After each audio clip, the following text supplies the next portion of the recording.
Okay, re-explaining the yellow labeling. 1.6, well, let's go with the negative 30 centimeters to 30 centimeters is the range of the y values. Okay, so negative 30 centimeters would be here, correspond to the y value here, plus 30 centimeters here. If I multiply that by a sine function, I get a function that goes from negative 30 centimeters to 30 centimeters. So I go 30 centimeters multiplied by the sine of something.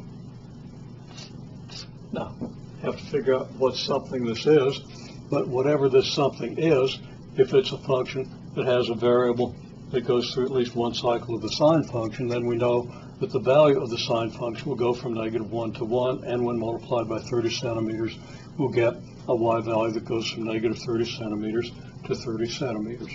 And we've already explained that this could model a pendulum. Actually, at 1.6 seconds and 30 centimeters would be a really, it wouldn't be exactly a low amplitude pendulum, but we don't worry about that. Okay, so we see that the 1.6 second labeling corresponds to the phase of 2 pi, or 2 pi radians. So 1.6 seconds corresponds to, and I might want to put the phase word in here, the phase 2 pi radians. If that's the case, then how many radians does 1 second correspond to?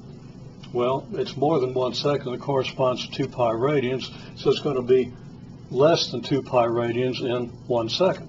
And it turns out it's 2 pi over 1.6 radians in 1 second, and that's in simple proportionality, and it's just that simple. So that's pretty obvious. I hope that's pretty obvious. Then, if you have t seconds, then you're going to have t times this many radians, aren't you? So if you have 4 seconds, you'll have 4 times 2 pi over 1.6 radians. So the t seconds corresponds to 2 pi radians over 1.6 multiplied by t. Okay, now remember that t is a number, just a plain number, because we've already said t stands for the number of seconds, right? Now, if t is our time, then we're not saying t seconds, so that our time would have to include the unit seconds. So if t is a time corresponding to 4 seconds, then t has to be 4 seconds, whereas in this case, t just had to be the number 4. If t is 4 seconds, then if we were to multiply 2 pi radians over 1.6 times t, we would get a certain number of radians times seconds, not a number of radians, not something we could take a sine of. The sine will operate on a phase in radians. So we have to have a second down here to divide the second that goes along with our value of t, the unit of our value of t. So we have now 2 pi radians over 1.6 seconds multiplied by t. And if you do the arithmetic, that turns out to be 5 pi over 4 radians per second times t.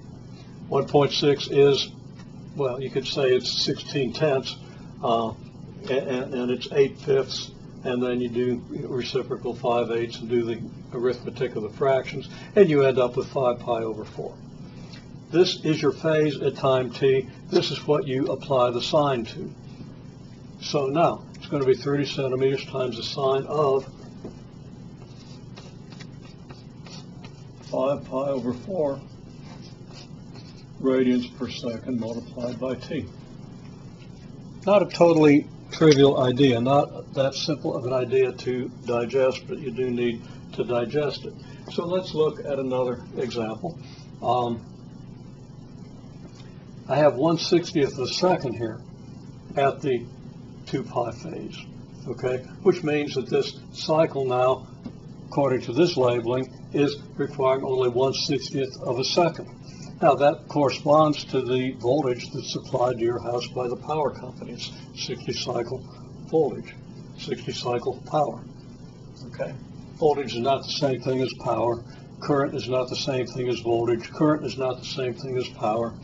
Voltage is actually I'm sorry, power is actually equal to the product of the voltage with the current, and the current is something that you get if you plug something in to your voltage source. And that's all I'm going to say about it. There's all kinds of confusion about what that means.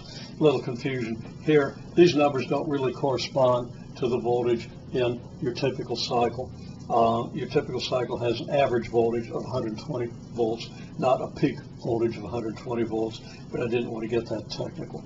But just a little disclaimer, this isn't an accurate depiction of the voltage of the 120 volt power that's supplied by your power company. Okay, anyhow, with that disclaimer, let's go on and do a model.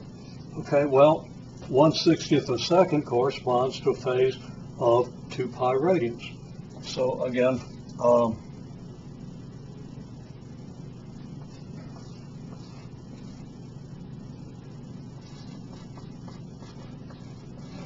I'll say that corresponds to 2 pi radians. So dot, dot, dot,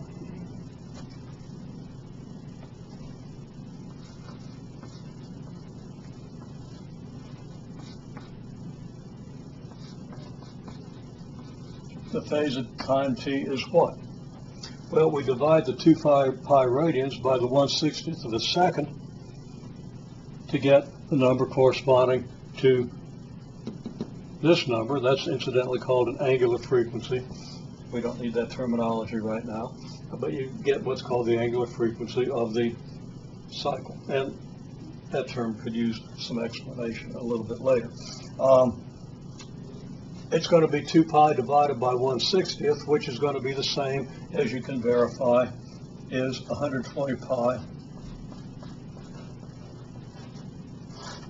radians over second. If you divide 2 pi by 1/60th, you multiply 2 pi by 60, you get 120 pi. So it's 120 pi radians over seconds, okay? And that's what we multiply by t.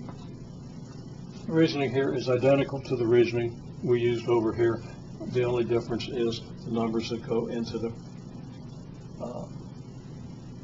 process, okay?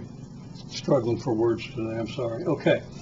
Now, if we want y to go from negative 120 volts to plus 120 volts, then y is going to be 120 volts multiplied by the sine of our phase angle. Okay, our phase here then is 120 pi radians per second times t.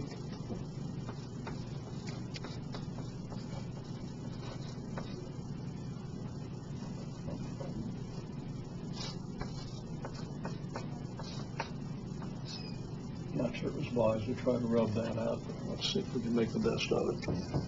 Okay, so there is our model for the labeling, where the period of the sine function is 1/60th of a second, and the amplitude or the range of the sine goes from negative 120 to 120 volts. That would be an amplitude of 120 volts.